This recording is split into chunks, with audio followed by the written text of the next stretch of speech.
نبی کریم صلی اللہ علیہ وسلم نے ارشاد فرمایا تفترق امتی علی 73 فرقۃ، میری امت 73 فرقوں میں تقسیم ہوگی، کلهم فی النار الا ملۃ واحدہ، وہ تمام فرقے جہنم میں جائیں گے سوائے ایک فرقے کے۔ یہ روایت ترمذی شریف جلد 2 صفحہ 92 اور 93 پر ہے، اور اسی طرح مستدرک حاکم میں بھی ہے۔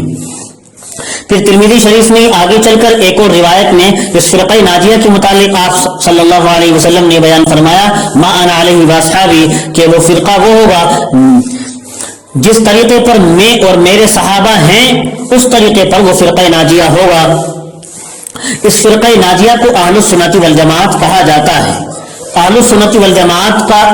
اطلاق کن لوگوں پر ہوتا ہے؟ علامہ سید سلیمان ندوی رحمۃ اللہ علیہ تو اس بارے میں فرماتے ہیں کہ اس فرقے کا اطلاق ان اشخاص پر ہوتا ہے جن کے اعتقادات، اعمال اور مسائل کا محور نبی کریم صلی اللہ علیہ وسلم کی سنت صحیحہ اور صحابہ کرام رضوان اللہ تعالی علیہم اجمعین کا اثر مبارک ہے، یا یوں کہیے جنہوں نے اپنے عقائد اور اصول حیات اور عبادات اور اخلاق میں اس راستے کو پسند کیا جس پر آپ صلی اللہ علیہ وسلم عمر بھر چلتے رہے، اور آپ صلی اللہ علیہ وسلم کے بعد آپ کے صحابہ اس پر چل کر منزل مقصود کو پہنچے۔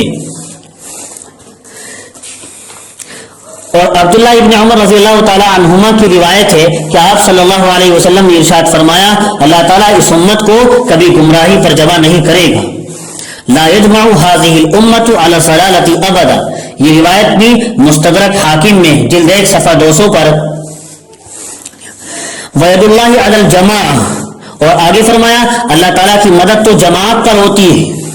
فاتبعوا السواد الاعظم فانه من شذ شذ في النار، لہذا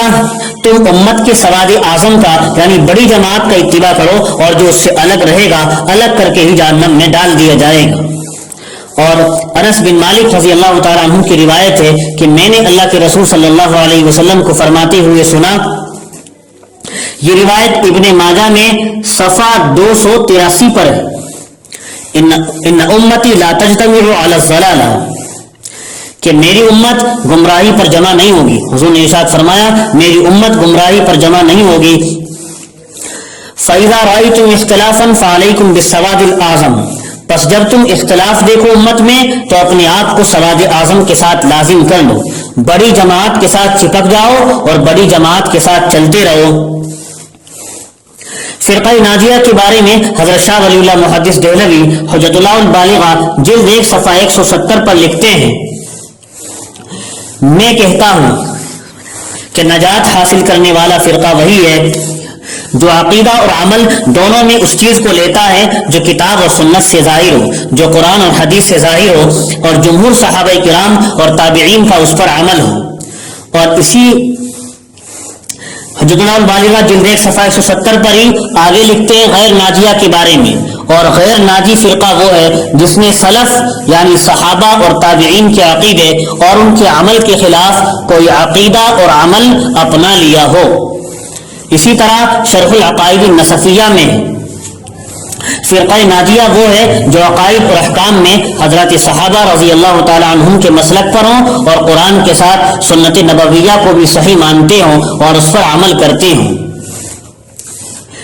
تو ان سب باتوں کو سامنے رکھ کر علماء نے ان تمام باتوں کا خلاصہ یہ لکھا ہے کہ آدمی سواد اعظم یعنی جمہور امت کے ساتھ رہے، اور یہ بات ائمہ اربعہ کے متبعین میں ہی پائی جاتی ہے کہ ہر دور میں بڑے سے بڑے علماء اور مشائخ مقلد ہی تھے، اور پھر اس کے بعد غور کیا جائے تو سواد اعظم کا مسلک دیوبندی پر اطلاق ہوتا ہے کہ علماء اور مشائخ کی بڑی تعداد اس مکتب فکر میں ہے۔ ان سب کو اہل سنت والجماعت کہا جائے گا۔ اہل سنت والجماعت کے عقائد و نظریات کیا ہیں؟ اس بارے میں علماء نے لکھا ہے کہ ان کے عقائد کی بنیاد 2 باتوں میں جمع ہے۔ نمبر 1، داعی اسلام صلی اللہ علیہ وسلم نے جو عقائد و اعمال امت کو تلقین اور تعلیم فرمائے ہیں ان پر ہی جمع جائے۔ دوسری بات یہ ہے خدا کی ذات اور صفات سے متعلق قرآن نے جو کچھ بیان کیا ہے یا آپ صلی اللہ علیہ وسلم نے اس سلسلے میں جو کچھ فرمایا ہے کہ جس مسئلے کے قرآن نے جو تشریح کی ہے صرف اسی پر ایمان لانا واجب ہے۔ اپنی عقل و قیاس اور استنباط سے نصوص کی روشنی کے بغیر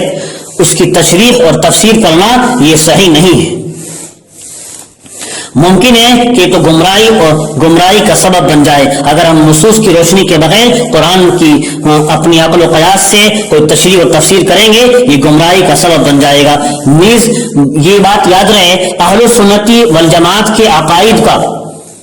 سب سے مختصر مضمون تو یہ ہے اشہد ان لا الہ الا اللہ وان محمد رسول اللہ، میں زبان اور دل سے گواہی دیتا ہوں کہ اللہ کے سوا کوئی معبود نہیں اور محمد صلی اللہ علیہ وسلم اللہ کے رسول ہیں۔ اس گواہی کے فقرہ اولا کو، پہلے جملے کو شہادت توحید اور دوسرے جملے کو شہادت رسالت کہتے ہیں۔ ظاہر ہے کہ بندہ جب اللہ کے سوا کوئی معبود نہیں مانتا اور محمد صلی اللہ علیہ وسلم کو اللہ کا رسول دل و جان سے تسلیم کرتا ہے تو اس کے معنی یہ ہے کہ اللہ تعالیٰ کی طرف سے محمد صلی اللہ علیہ وسلم پر جس قدر احکام بھی نازل ہوئے ہیں ان سب کو بھی وہ مانتا ہے۔ جو اللہ کے رسول کو دل و جان سے مانتا ہے وہ ان پر نازل شدہ احکام کو بھی مانتا ہے، وہ ان سب کو مانتا ہے۔ لیکن اس اجمال کے بعد مزید تفصیل اس میں آ گئی ہے، آمنت باللہ وملائکتہ وکتبہ ورسلہ والیوم الآخر والقدر خیرہ وشرہ من اللہ تعالی والبعث بعد الموت، میں ایمان لایا اللہ پر، اس کے فرشتوں پر، اس کی کتابوں پر، اس کے رسولوں پر اور آخرت کے دن پر، اور اس بات پر کہ جو کچھ بھی اچھا یا برا ہوتا ہے وہ سب اللہ تعالیٰ کی طرف سے مقدر ہے، اور مرنے کے بعد دوبارہ زندہ ہونے پر۔ بندہ جب رسول اور کتابوں پر ایمان لایا تو سارے صحیح عقیدے اور اللہ تعالیٰ کے سارے احکام ان میں داخل ہو گئے، لیکن چونکہ یہ بھی مجمل ہے اس لیے علماء اور محققین نے ان امور کو جن کو خاص طور سے خیال رکھنا چاہیے کتاب و سنت سے لے کر یکجا بھی کر دیا ہے۔ ہر موقع کے مسائل مستنبط کر کے، احکام مستنبط کر کے فقہاء اور علماء نے ہر موقع کے مسائل، ہر چیز کے مسائل نکال کر رکھ دیے ہیں تاکہ ہر مسلمان ان کو خوب سمجھ کر مان لے، تاکہ اس کے مطابق اس کے دین کے سارے کام درست ہو جائیں۔